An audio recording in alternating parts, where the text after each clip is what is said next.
This is a webinar format, so you'll be able to see the presenters.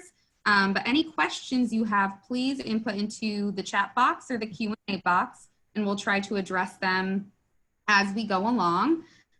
For those of you that are not familiar with AFS, maybe you saw this post on social media. AFS is the previous American Field Service founded by volunteer World War I and II ambulance drivers, and we emerged from the wars with a bold mission to help prevent future conflict through cultural exchange and understanding. We are a partner in a larger global AFS network. So we offer international exchange and education opportunities in over 45 countries. We, in normal times, host students from about 90 countries, and these intercultural programs are made possible by all of our volunteers. So we have about 4,000 volunteers in the US alone. So I did want to introduce our moderator. Nathan Dyer is a graduate of Hamden Academy, and he studied abroad in Germany in 2010. He's a longtime AFS-USA volunteer and former staff member. He managed the AFS VP Global STEM Academy and transitioned the campus-based program from Chicago to Houston. And while studying international relations at Syracuse University, he was involved with AFS. During his tenure with AFS, he's expanded the Congress Bundestag program by implementing a new site in central New York, facilitating regional alumni events, coordinated student orientations. He onboarded many new volunteers. He's now with the Dorrigo, Maine area team. He's the team chair. He's chair of the Maine Global Explorer Scholarship Committee, which has awarded $35,000 plus in funding since 2018 alone. He's also on the AFS Young Ambassadors Committee as a member of the advisory board. He's worked extensively with multiple national and state level political campaigns as a field organizer. And next spring, he'll begin his MBA studies after the 2020 elections, looks forward to transferring his existing knowledge to others, as well as utilizing new skills for the benefit of the AFS network. And if you're not familiar with our AFS-USA Young Ambassadors program, I'd encourage you to go onto our website and check it out. It's a great way to engage, if you're an alumni, to stay engaged, and 40 years old and under. It gives you an opportunity to continue your AFS journey to benefit both yourself, but also others. So this career exploration series is a part of that initiative. So without further ado, I'll turn it over to Nathan, who will introduce our guest speaker today. Thank you, Julie, for the kind introduction. On behalf of the AFS Young Ambassadors, thank you for attending our next presentation in the Career Exploration Series. As a Maine native, it is a special honor for me to introduce Professor Judith Rosenbaum, who is a dedicated volunteer in our Dorrigo area team. We are incredibly fortunate to have her here to impart her wisdom with everyone attending today or viewing the recording at another time. Judith Rosenbaum is an AFS returnee who never stopped exploring or asking questions. As an associate professor of media studies in the Department of Communication and Journalism at the University of Maine, she has done extensive research into the role that media in general and social media in particular play in our lives. Judith has published in a variety of academic journals and has presented her work at conferences and universities around the world. Her first book, Constructing Digital Cultures, Tweets, Trends, Race, and Gender, appeared with Lexington in 2018. Her second book, Twitter, the Public Sphere and the Chaos of Online Deliberation, is co-edited with Gwen Bouvier and will be published by Palgrave Macmillan in the fall of 2020. Thank you, Judith. I'll pass the mic over to you.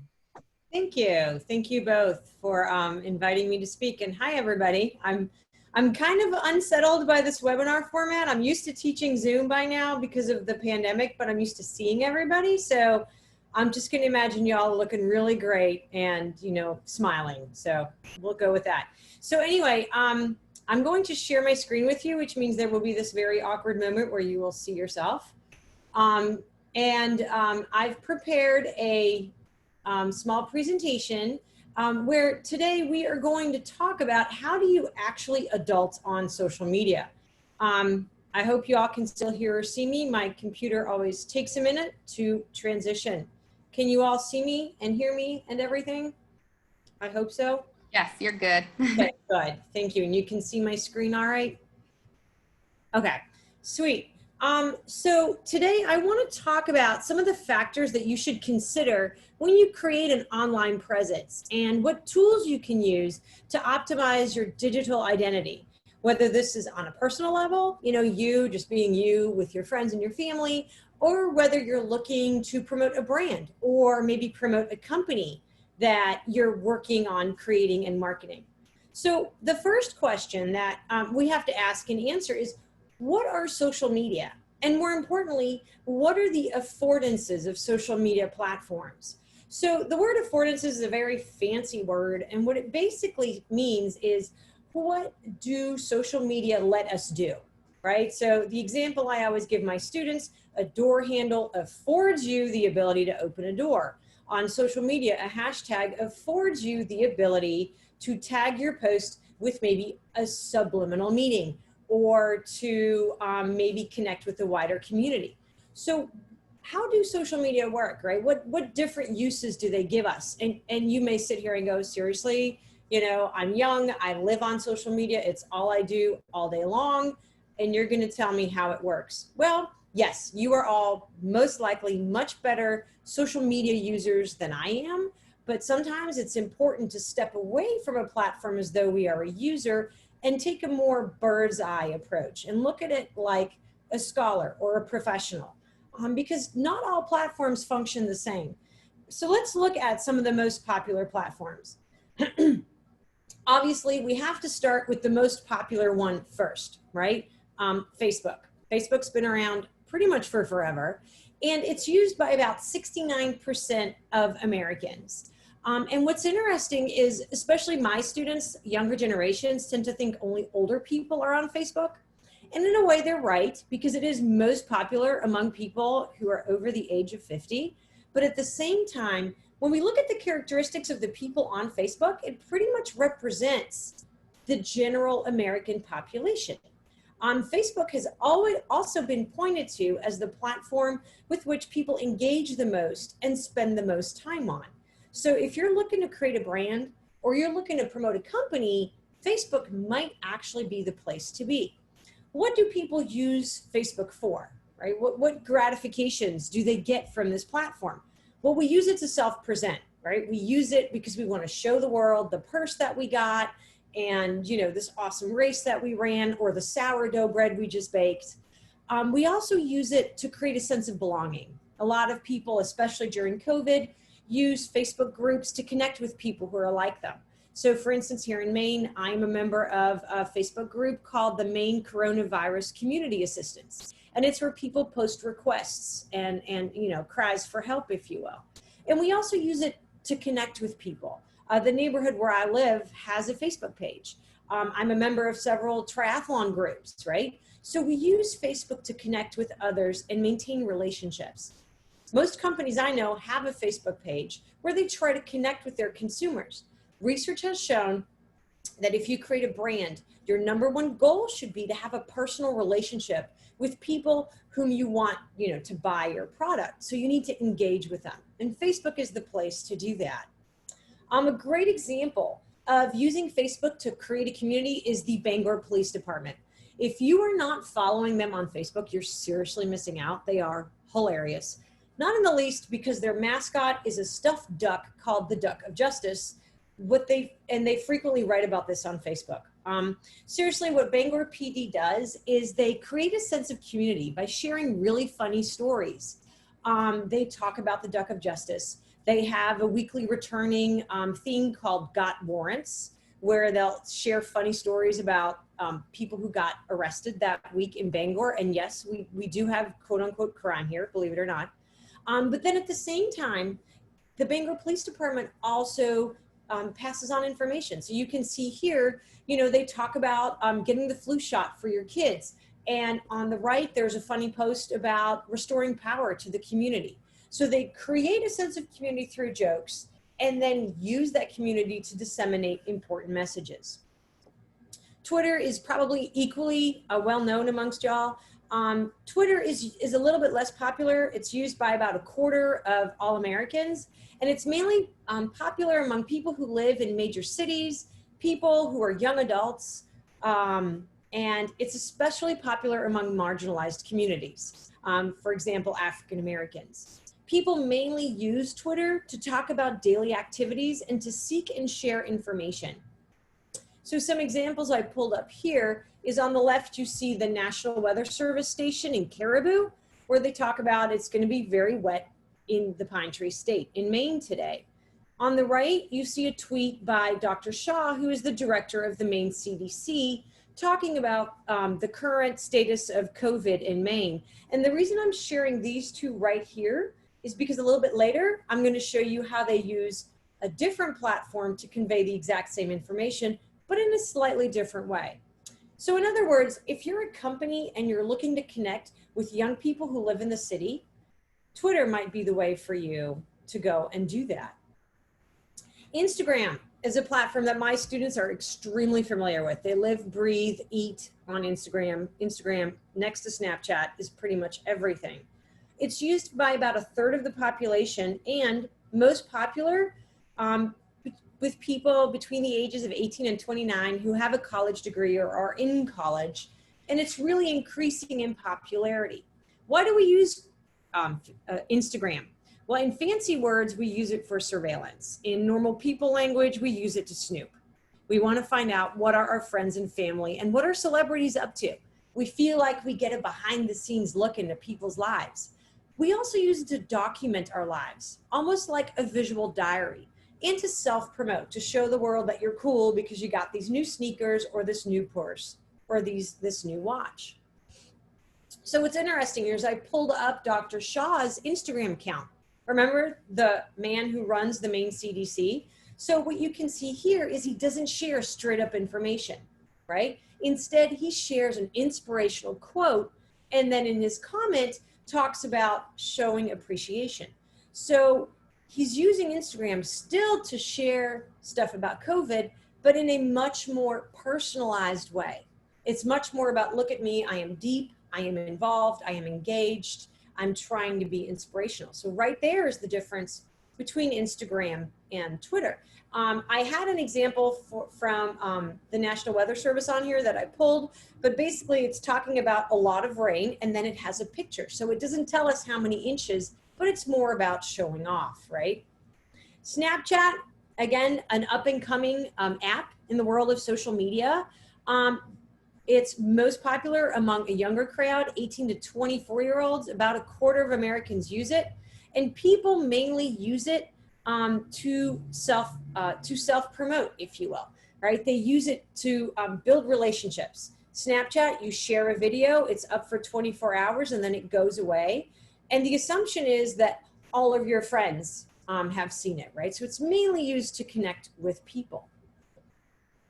And then as you can see here, what's really interesting is the National Weather Service uses Snapchat, but they know we're not going to use Snapchat to share information because that's not what it's used for. So instead, it's asking people to send selfies and tag them, and they will share it as part of their story. So they're actively using Snapchat to connect. So if you have a brand like a local bar, for instance, where knowing your people is really important, then Snapchat might be the place to go.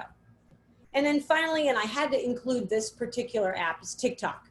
TikTok is the youngest social media platform to join, and it's out of China. It has about 800 million users worldwide. It's most popular in China, although it is on the rise in the United States as well. It's popular among an even younger crowd. So 16 to 24-year-olds are most likely to use TikTok. People use it like Instagram to document their lives, to look at what other people are doing, but also to create connections, right? So you may remember a couple weeks ago, there was a big movement that started on TikTok where people were sharing videos encouraging other people to buy up tickets for a Trump rally so that it would be sold out and Trump supporters could not attend. So in summary, what does all this mean? What we're basically saying is different platforms have different purposes, right? So depending on what you want to do, you're going to want to use a different platform, right? So what you need to do here is you need to align what it is you want to do with the purpose of the platform. Whoops, sorry, y'all. So now welcome to Zoom, where suddenly your backup drive starts to kick in and everything disappears. My apologies. So when you're setting up either your company brand or maybe trying to figure out how can I present myself in the best way, you have to ask yourself, whom am I trying to target? Whom am I trying to talk to, right? Who's your audience? When you're a company, who are you selling to? Is it an older audience? Then you may need to go to Facebook. Is it high school students? You need to go to TikTok. And what's your goal? Are you trying to just build your career as a famous person and give people a behind the scenes look? Then maybe you need to go to Instagram. Are you trying to share information about sales and availability of products? Then maybe you need to go to Twitter. So you have to ensure that your purpose is aligned with your platform. So the next question I want to address, and this is really the bulk of my presentation, is how do we present ourselves on social media, right? How do you ensure that what people see about you online is your best self or is your real self, depending on what you're going for? And an exercise that I have my students walk through that I wish we could do here, but because I can't see you or hear you, I'm afraid we can't do that. But ask yourself, who are you? How do you define yourself, right? You might define yourself. So if I talk about me, I am a sister, I am a wife, I am a mom, I'm a mom of 2 dogs, I'm a triathlete, I'm a professor, you know, I am, I love reading, right? The list goes on. I don't know, I like buying bicycles. And so then once you've created a list of who you are, open your most used social media account, look at your 5 most recent posts or stories and say, who is this person? How would you define them? So I have my students do this in class, and it's really interesting, especially because I have them look at different platforms. And most people, myself included, find that we only present a portion of ourselves online, and that this portion varies depending on the platform that we're on. So myself on Twitter, and you can find me on Twitter, I have a public account. On Twitter, I am a professor, I am a mom of dogs, and I'm a triathlete. That's all that I post about on Twitter because it is a public account. I'm not going to talk about my kids. I'm not going to talk about my husband, but I will talk about my publications, and I will talk about my dogs. On Facebook, I am a mom and a triathlete and then a professor, right? And it's really interesting to see who you think you are and how you present yourself online and how that differs. And it really gives you interesting insight into what your current digital presence is like. Now, when we talk about identity, and again, this would have been a question, but I can't interact with you, which is very sad. Most of us tend to think of identity as something that's a given.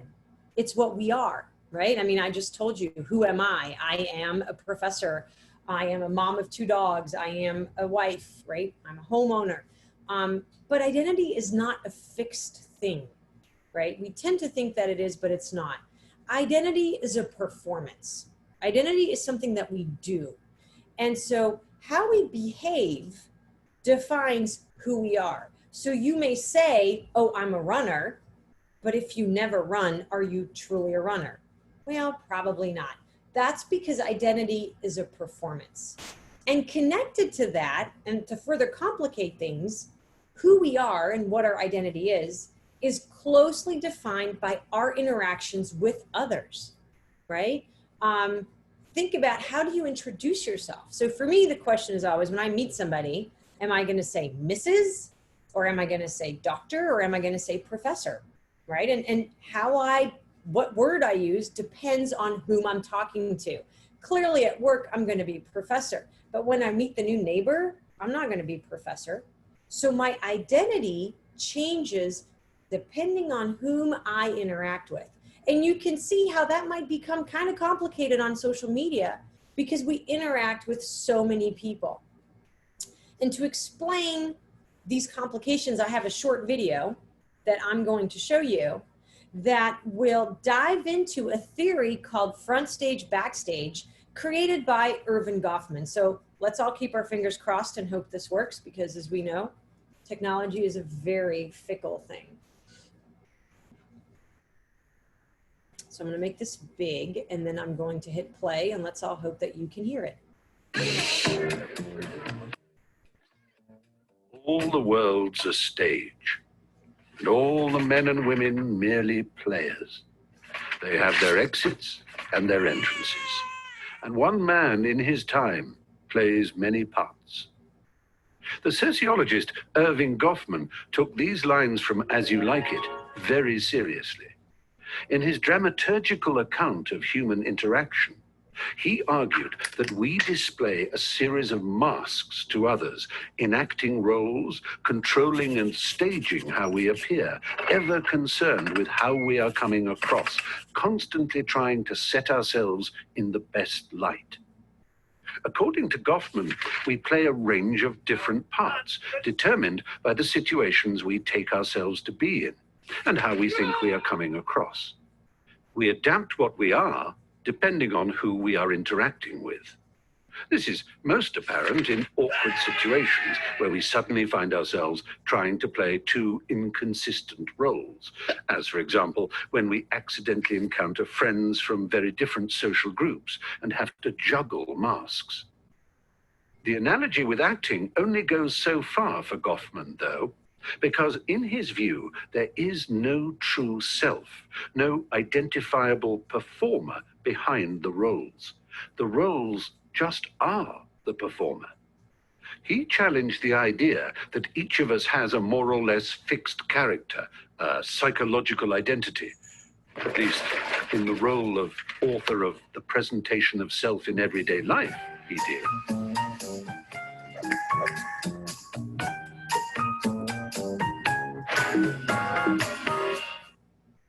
All right. So now let me see if I can get out of this. Excellent. So this always raises a lot of questions for my students. You know, the notion, is there a true self or not? And again, excuse me, this always freaks me out a little bit too, because my computer goes completely dark when I do that. So Goffman basically says there is no true self. Who we are is really the roles that we play in different situations. And then he says these situations can be broken down into a front stage and a backstage, right? The front stage is how you perform in front of people. It's an idealized version of the self according to a specific role. So right now I am engaging in front stage behavior, right? I have prepped a presentation, I have practiced, I made sure my hair was done and I wasn't wearing pajamas, right? The opposite of that is a backstage. A backstage is where you perform away from people. You might only include a trusted couple of confidants, like your best friend, your parents, in my case, my spouse, into your backstage. And your backstage is where you practice your various roles, right? To get ready for that front stage performance. Again, look at the comparison of the theater, right? So think about when you have to do a presentation for school, you might practice before your roommate, you know, make all the mistakes so that in your front stage, you can do an excellent job, right? And so what that means is that different front stages require a different performance. Best example I give to my students is one of the reasons I chose not to live in Orono, which is where University of Maine is because I don't want to run into my undergraduates on my early morning run. Where I live in Bangor right now, there's no undergraduates. This morning I went for a run, it was 95% humidity, I looked like a drowned dog, and there was nobody to see me who knew me from a professional setting. I don't want that, right? We all behave like that. So now you can see, again, how this might get complicated when we move into social media, right? So when we consider identity as a performance and we consider the notion of front stage and backstage, another notion that Goffman introduced is called impression management. Impression management is officially defined as, and here you go, scholarly definition, the selective disclosure of personalized details to present an idealized self. So basically, this is where you pick and choose what parts of myself am I going to show so that y'all will think the best of me. Clearly, me, drenched, wet, tired, kind of gross looking, is not how I want you to see me, right? And so the question that raises is social media backstage or front stage, right? And this really varies on the person. I have friends who just put all their dirty laundry out on Facebook when they're sad, when they're upset, when they're stressed. So some scholars will say that to those people, social media is a backstage, is where they put all their sweaty running selves out there for everybody to see. Others are very front stage, right? I have friends who share their beautiful Christmas pictures of their family, their perfect sourdough loaf, right? Their PR in their latest marathon. So the question is, could social media be both, right? Can social media truly be backstage? A lot of times, scholars who argue that social media can function as a backstage will say, sure, because you make an active decision to be really open and honest, and then you can choose who you share it with. You may have an extremely private Instagram account where only those people whom you allow get to see what you post. So in that case, then, backstage is equated with private space. But is that really the same thing? You see, when Goffman talked about a backstage, he talked about a space where you control who sees what, right? I remember practicing my first public speech in high school in front of my mom. And when my brother tried to walk in the room, I shut the door in his face because I was not having that. That is an example of a backstage. And you may say, well, on social media, I have my privacy settings set really tight. But who controls those privacy settings? It's the platform, not you. How many times has Facebook changed something and suddenly stuff you thought you only shared with this group is now available for everybody to see, right? The platform ultimately controls access, not you. So social media, even though you may treat it as a backstage space, really isn't. So if you're one of those people who puts all their dirty laundry out there, which is totally cool, be aware that one day you may wake up and now suddenly a lot more people can see it, right? So that's the first takeaway. The whole notion of identity performance online is really complicated because of something called the imagined audience, right? Like I've hinted at a couple times now, we perform differently depending on who gets to see us, right? I'm not about to cuss in front of y'all because here we are being all professional, but I can guarantee you that when I'm in my car by myself and someone cuts me off, a cuss word may escape from my lips once or twice. We present ourselves differently depending on who we are talking to. And this applies to our online environments too, right? We have a sense of our audience, even if it's only in our heads, right? Every communication that we engage in, we think, okay, who is this going to? And how is that going to impact what I'm going to say, how I'm going to say it, what I'm going to wear, right? We always have a generalized other in mind. When you apply for a job, you write a letter and you're imagining the search committee reading your letter, right? And the notion of the imagined audience is always important, right? When you're about to give your first public speech in high school or in college, you imagine your classroom and your professor. In an online environment, it's even more important. We're constantly interacting, right, on social media, seeking or receiving feedback. We're constantly putting stuff out there for other people. The problem is we're never really sure who sees that stuff, right? As Marwick and Boyd said, quote, nearly all tweets are read by relatively few people. I mean, realistically, you may think you're writing your public tweet for the world, but probably 20 people see it. The problem is most Twitterers don't know which few people. We never really know with whom we might interact. And without knowing the audience, we imagine it, right? So that's Marwick and Boyd saying, we pretend to know for whom we're performing our identity, but we never really know. And so we spend a lot of time monitoring and figuring out who our audience might be. And in offline situations, this is pretty straightforward. We generally know whom we might run into where. I knew that if I were to move to Orono and I were to go grocery shop, I would run into my undergraduate students. So I chose to move to Bangor, right? And so I can adjust if I have to go grocery shop after work, I'll be sure that I'm not in my pajamas, for instance, right? We have different presentations for different contexts. On social media, the problem is that we have somehow collapsed all these different places and spaces into one. Like, look at this figure right here, right? Who all do you engage with online? If I look at my Facebook page, I have my family on there. My mom and my dad are on there, my mother-in-law, but I also have colleagues on there, and I have current friends and old friends. I have students from my previous institution in Georgia.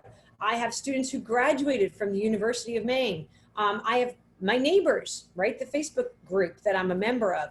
So I have to now engage with all of these different audiences in one space in a way that doesn't make my mom go, well, Judith, geez, really? Or doesn't make my old friends go, what do you mean? Who are you? You used to hate exercising and now you do marathons? Oh my God, right? And so again, to quote Marwick and Boyd, social media collapsed diverse social contexts into one. Whereas before, you might only see your old friends at high school reunions, right? You might only see your family at holidays. You might only see your colleagues at work. You now see them all in one space. And that, as Marwick and Boyd point out, makes it really difficult for people to engage in the complex negotiations needed to vary your identity presentation, manage impressions, and save face. How embarrassing is it if you post something on Facebook about, I was always so engaged with social justice, and then have one of your old friends say, well, actually, I remember, we don't want that. And that can be very difficult, right? And so how do you navigate that? Well, some tools and tricks here are to view your behavior on social media as impression management. Remember a couple slides ago, we talked about impression management as the selective disclosure of a few features that make you seem your very best. That is not to say that you can't be negative on social media, but that when you are, you need to be aware of that, right? So manage your impressions. Realize, if I say this, what is everybody going to think about me? Engage in code switching. Code switching is technically a thing used to refer to languages. And since you're all have lived in foreign countries and have been or are exchange students, you know what that means, right? You can be on the phone with your bio mom, and your host mom can't understand you because she doesn't speak your native language. And then in the middle of the conversation, you switch to talk to your host mom. That's code switching, right? That is the basic format of code switching. I was raised in multiple countries, so my brother and I would often switch between English and Dutch, depending on where we were and whom we wanted to understand our conversations. But in social media languages, code switching can also refer to using specific phrases or specific words that only certain communities will pick up on.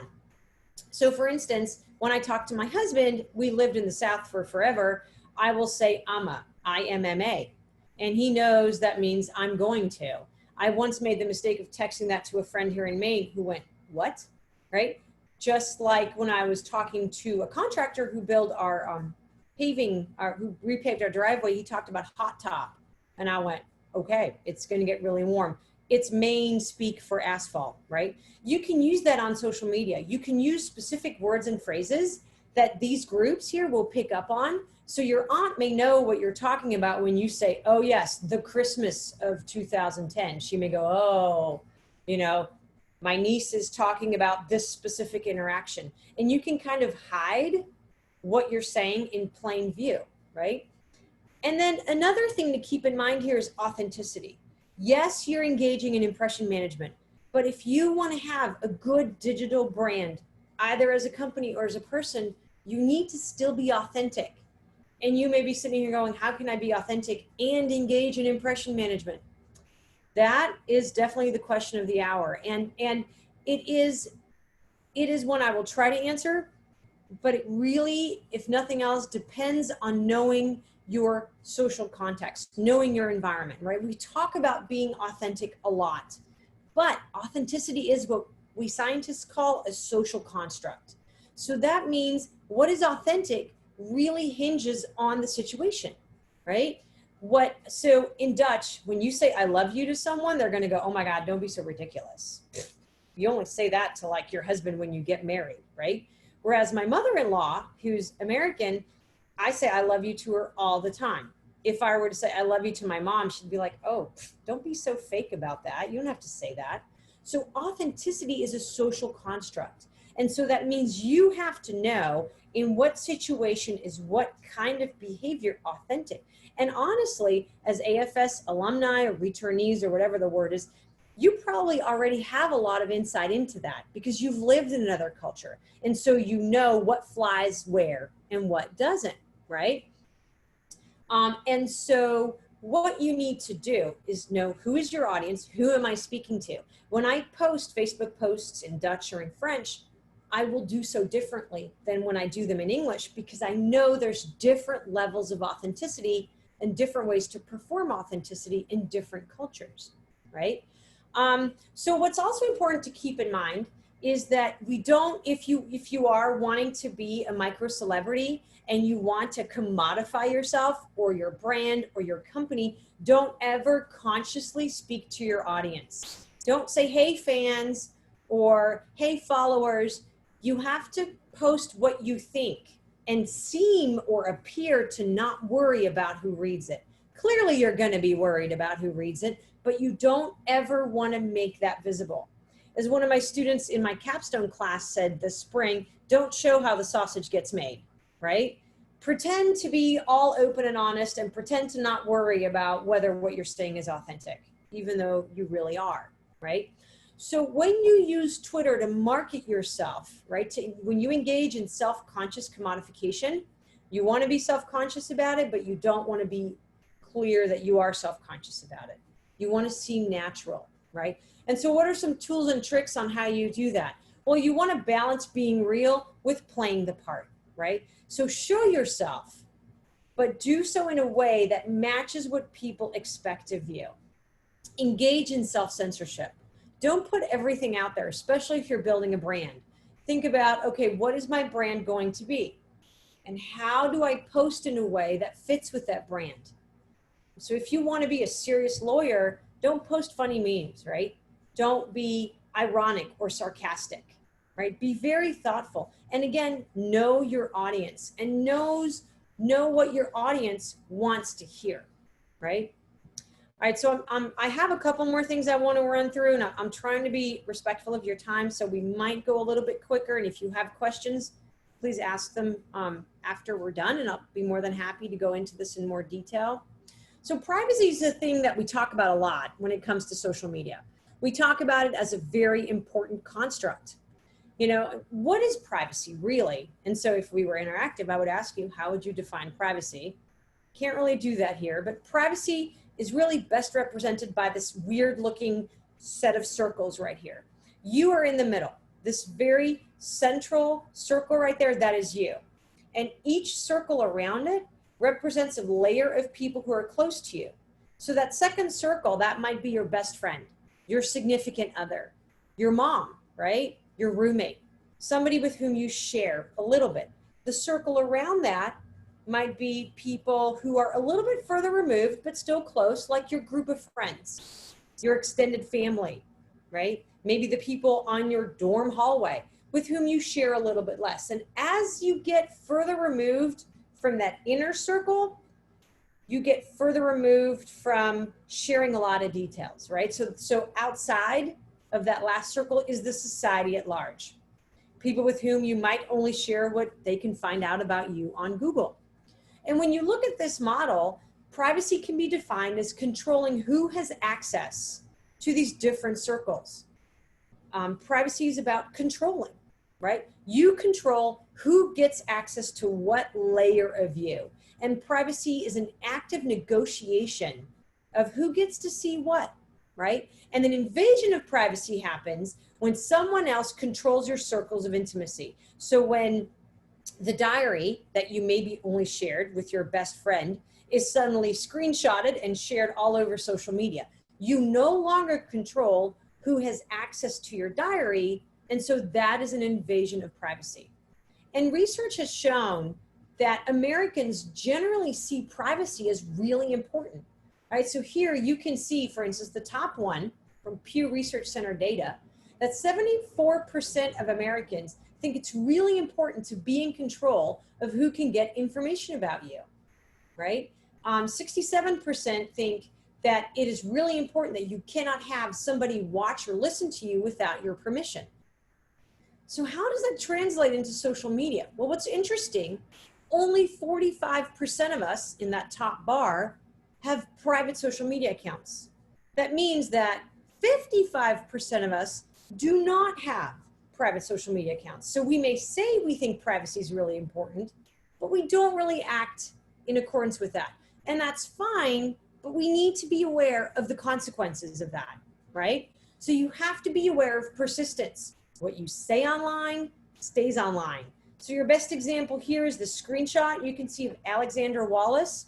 She was a student out in California who posted that infamous Asians in the Library YouTube video where she went on a rant against the ways in which Asian American students, according to her, behaved in the library on campus. It went viral.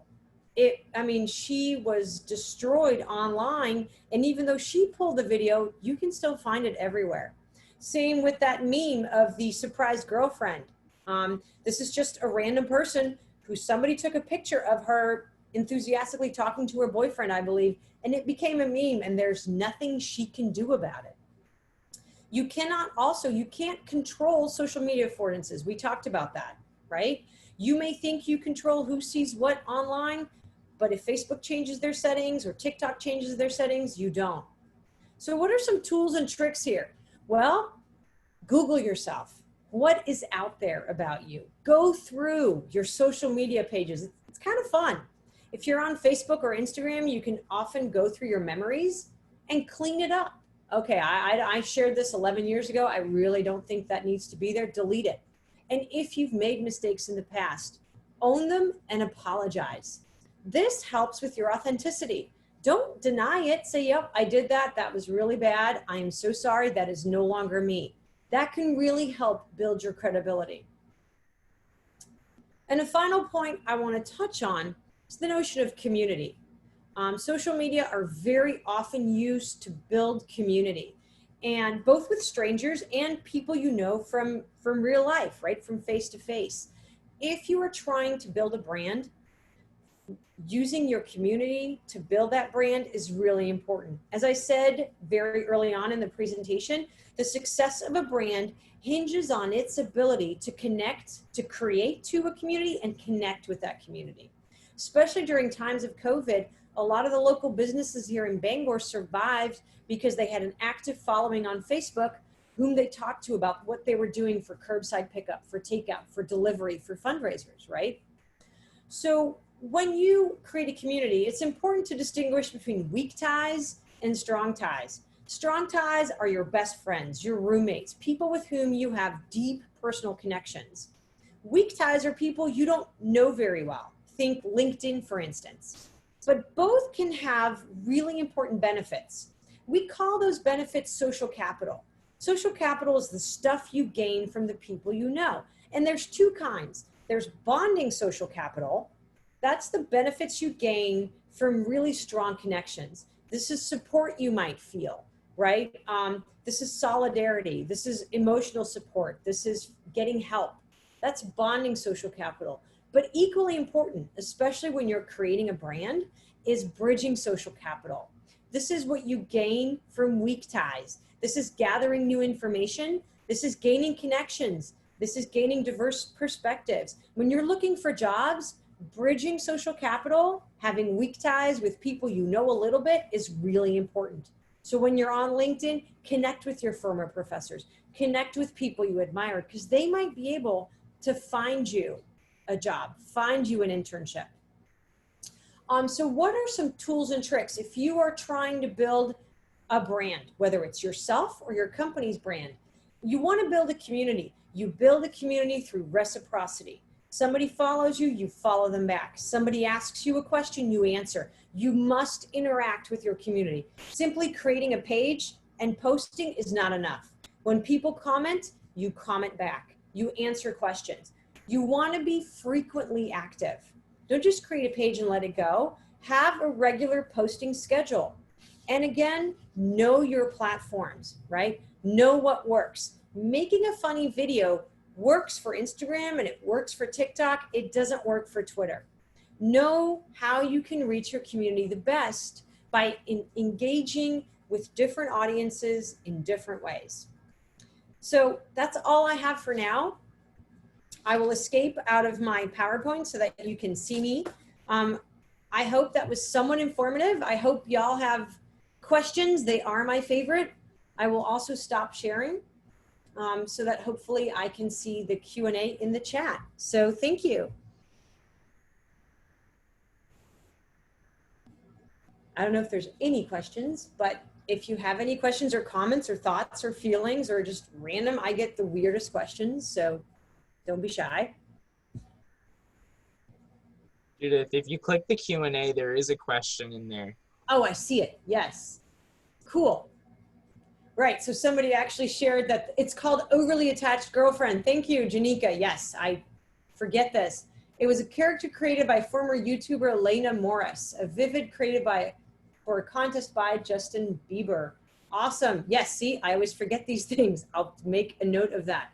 So in this case, this is somebody who shared it for a public contest. So she probably didn't care that it went viral. But there's also that, there's another meme that's really popular of a white man with blonde hair kind of shaking his face like that. That was somebody responding to a YouTube video, and that went completely viral as well. Somebody here asks, can third parties pay for access to your Facebook or other social media account? Technically, no. So if you say private, it is private. However, ultimately, Facebook, Instagram, they're created to make money. So they may tell you no, but does that mean they're not going to do it? I don't know. A question that my students always ask me, can Facebook and Instagram, can they listen on your phone? Because the ads I'm getting are so specifically tailored to what I talk about. That's actually, they don't listen to you. They don't listen to you through Facebook Messenger, but they're just really good at psychologically profiling what you do, right? So I had been talking about buying new Tivas to my friends while I was hiking at Gulf Haggis here in Maine. And the next day I'm getting ads for Tivas. And I'm like, are you serious? But I'd also posted about my trip to Gulf Haggis on Facebook. So they are that smart. Do they have access? They say no, but you know, I'm always a little cautious about that. I'm happy somebody thought it was helpful. That makes me very happy.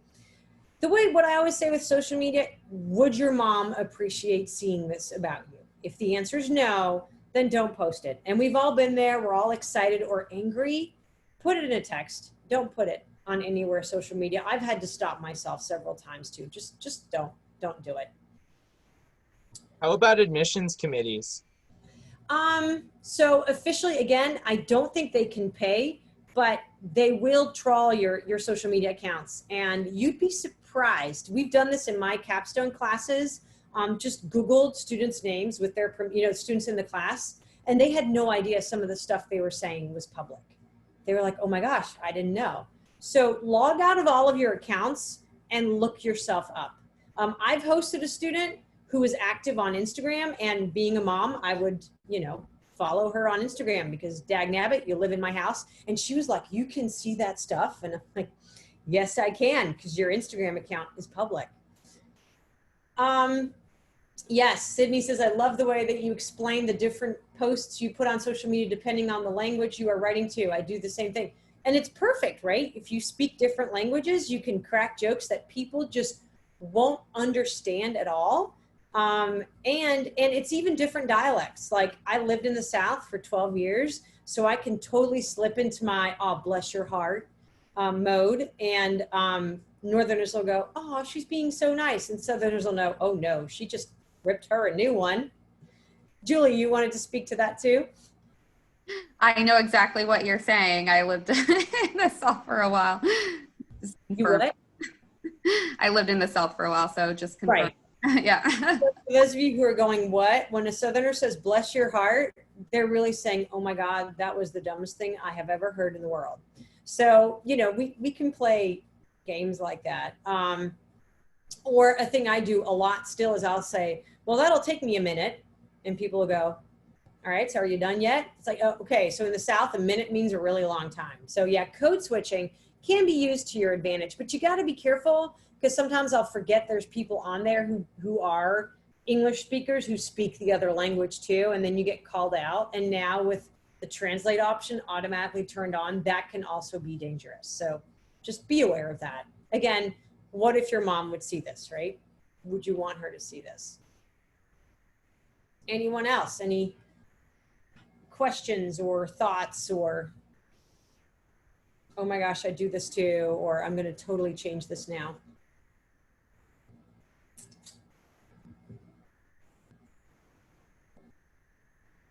I think I'm definitely going to take your advice and Google myself after this. Someone did just comment, code switching is also a form of survival for many, so they can be considered more eloquent in certain professional settings. Absolutely. And it's so, I taught at Albany State University in Georgia for 10 years before I came to the University of Maine, where we taught radio programming for one thing, and we worked really hard with our students. You know, you have this accent right now, but if you want to make it in a professional setting, they want you to sound like this, right? Which is highly problematic in just a variety of ways. But it's also reality, right? That you can't be on radio and go, hey y'all, so I went to the library the other day, and it's just not going to sell you to National Public Radio, which is problematic, but unfortunately also reality. Absolutely. Any other questions or comments? I think one advantage y'all have is that by living in a pandemic right now, you're really learning about the context collapse, right? So Julie here has a background, but Nathan and I don't. So you're literally seeing into my house, which, you know, that's not something a lot of people get the opportunity to do. And it's really for y'all's generation, this is really great to realize, okay, this is the context collapse. I might have dogs, cats, kids, you know, walk into view while I'm doing something really professional. And then you have to manage that and not look like a weirdo when, you know, my dogs run into the office, you know, sharing a toy with me, and I suddenly have an animal right here. You know, that's a really great learning curve, if you will.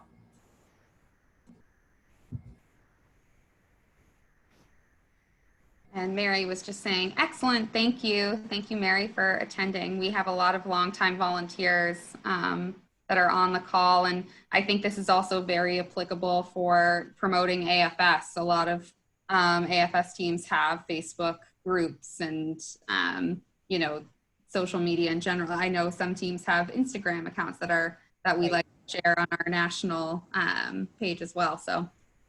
Yeah, and it's really interesting too, especially with AFS, because you're targeting so many different people, right? So if you're targeting host families, you'll probably want to be on Facebook or Instagram. But if you're targeting students, you know, who might want to go overseas, they're not going to be there. You know, AFS needs to start TikToking or something. And the problem is it changes too, right? Like as soon as older people start joining those apps, the younger crowd goes somewhere else. So it's like a constantly moving target. And uses change too. Over time, people start using different platforms for different reasons. So it's really important to stay current, and really hard because, like, I'm not on TikTok. I kind of stopped at that point. We do have a question from Susan. In working with our international students, it's helpful to explain that identity in social media is defined by interactions, may help prevent them from making a royal mess on social media. So that's more of a statement, I guess. Yeah. So true. Brenda says, can I speak to the security concerns with TikTok? So that's that's just come out recently, right? Because TikTok is owned by China. And so there's some concerns that because China does not necessarily adhere to the same privacy laws we have here in the United States, that they might have access to user data. Again, my caution there is, you have to treat all social media platforms like they will have access to everything you keep private, right? So for instance, I did not, because I'm kind of vain, did not share my year of birth on Facebook. I shared the date, but not the year. But I'm not kidding myself in that Facebook knows it. And I'm sure one day I'll open up Facebook and everybody can see when I was born, right? And now that I say that, it seems really silly. You know, I think that the onus really here is on the user. I mean, we can talk about TikTok is bad and da, da, da. TikTok is like a lot of other social media apps. They try to make money. And how do they make money? Off of user data. The more they know about you, the easier it is to target ads to you and the easier it is to make money. And so in that regard, is TikTok riskier? Maybe. I mean, I don't know enough about that to say a definitive yes or no, but we have to be careful with all social media platforms, right? That when you give Instagram access to all your contacts, what does it now know about you, for instance?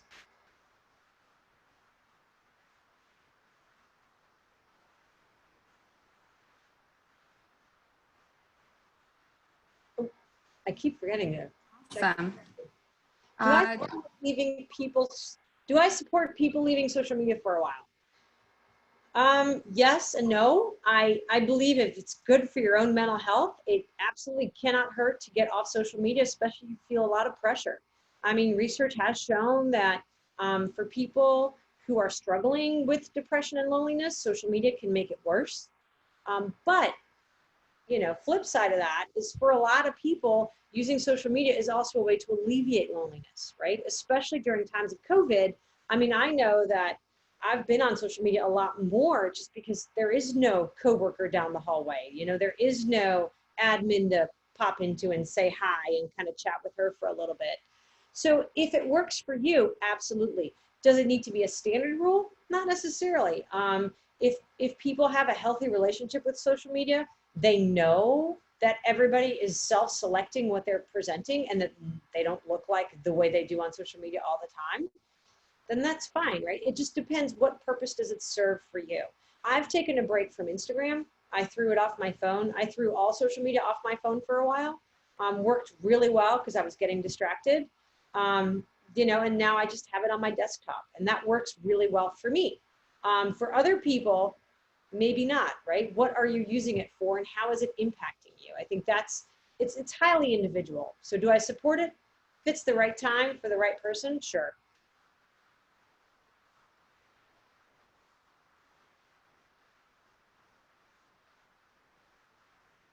I think that's it, right? I think that's, yeah, I don't see any additional questions, but just as a reminder, we're going to be sending out this recording to all registrants. So if someone you know missed it, they can still take a look. And I just want to say thank you so much to Judith for joining, and that was an amazing presentation. I know I learned a lot. And thank you so much to Nathan also for moderating and making the connection, and thank you both just for making this happen. Thank you for having me. Yeah. Thank you all. All right. Have a good day, everybody, and I'll follow up via email. Bye. Thank you. Bye.